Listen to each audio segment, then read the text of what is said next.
Assalomu alaykum. Assalomu alaykum. Qutichani 50 ming so'mga sotyapman. Olasizmi? Hakim pul. Endi navbat mengami? Ha, hozir blogerlar farqi yo'q. Kim yo'limizdan chiqsa o'shanga beramiz. Olasizmi? Ha, ichiga puli bormi yo'qmi? Yo, olasizmi yo'qmi? Shunisini ayting. 50 ming so'm. Pul berish kerak. Hakim pul doim pul tarqatadi. Olamiz. Bering. O'zi 100 ming pulim bor ekan-da, sizdachi berasizmi? 100 ming so'mga beraman, ha. 50 ming dedingiz-ku.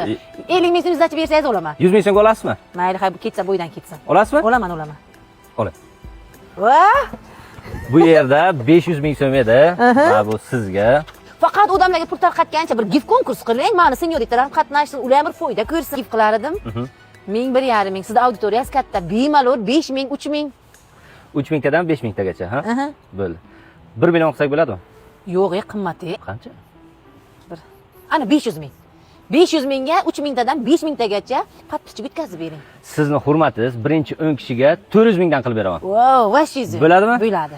Qo'shilmoqchi bo'lganlar pastdagi raqamlarga aloqaga chiqinglar. 10-dekabr kuni start beramiz. Farqi yo'q. Necha kishi qo'shilishidan qat'iy nazar biza boshlaymiz. Give bo'lsa give. Mani senyoritalarim, ya'ni biznes akkauntdagi senyoritalarim kimga 3 mingtadan 5 mingtagacha подписчик kerak bo'lsa, yilning eng oxirgi mega givini Hakim pul o'tkazadilar. Bemalol murojaat qilishlaringiz mumkin. 500 ming so'mga 5 mingta подписчик. Vashiz. Eng asosiysi jonli obunachi o'tadi va Buxoro autori o'tadi. Skatulkani olaman lekin. Yo'q. Yo, skatulkani bering, qachon?